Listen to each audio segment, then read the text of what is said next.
सभी को राधे राधे। कुंज बिहारी से हदा। बहुत दिनों बाद वीडियो आ रही है, उसके लिए क्षमा भी, और ख़ासकर आप लोगों से बात नहीं हो पा रही है। और जैसे कि आप लोग देख रहे हैं कि इस समय मैं अपने घर पे नहीं हूँ, मैं आई हूँ महोबा। और क्योंकि मेरे अंकल यहाँ ट्रांसफ़र है, इस वजह से हम महोबा आए हुए हैं। और आप लोग के बहुत सारे प्रश्न थे, तो मैंने सोचा आज जवाब दे दिया जाए। किसी ने मुझसे पूछा था कि कोई बाल गोपाल की सेवा कर रहा है तो राधा कृष्ण रख सकता है कि नहीं।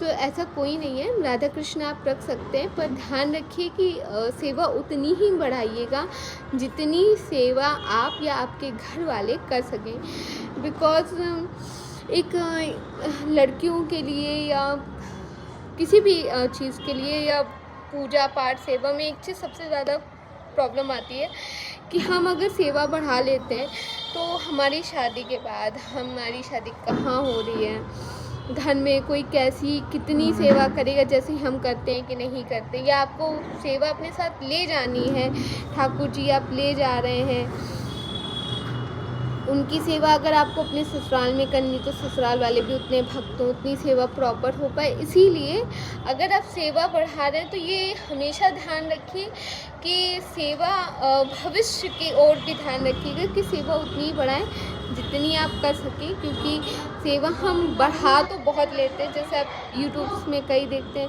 कि बहुत बहुत लोग बहुत सारे लड्डू गोपाल रखते हैं, पर उनकी सेवा प्रॉपर होगी आगे की नहीं। तो मेरे हिसाब से कि किसी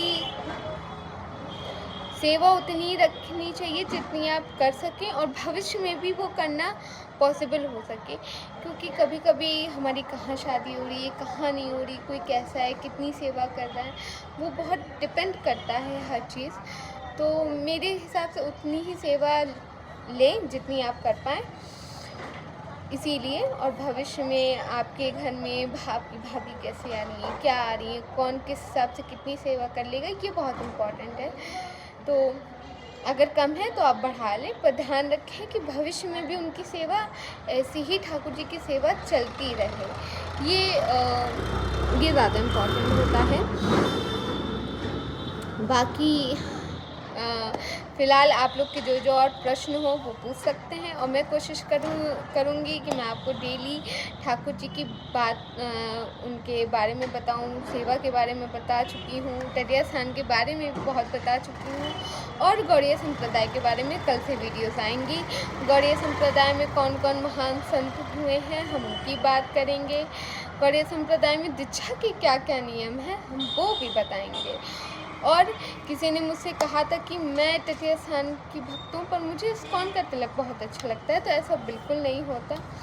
अगर आपको कहीं का तिलक पसंद है तो आपको दीक्षा भी वहीं से लेनी चाहिए, क्योंकि अगर आप तटिया स्थान से दीक्षित हैं तो आपको तटिया स्थान का ही तिलक लगाना चाहिए। जो मैंने आपको बताया था कि यहाँ से यहाँ तक लगता है हमारा तिलक, तो वो लगाना चाहिए। फ़िलहाल क्योंकि मैं गोपी चंदन यहाँ नहीं है तो लग नहीं पा रहा है, यहाँ पॉसिबल नहीं है, पर मेरी पुरानी वीडियोस में तिलक लगाने का तरीका भी मैंने आपको बताया है, और उसे आप कैसे लगा सकते हैं। आप चाहें तो उसकी ब्रज की रज से भी लगा सकते हैं और गोपी चंदन से भी लगा सकते हैं। तो आज की वीडियो यहीं समाप्त होती है। हम आपसे यूं ही डेली बात करेंगे। राधे राधे। कुंज बिहारी से हदास।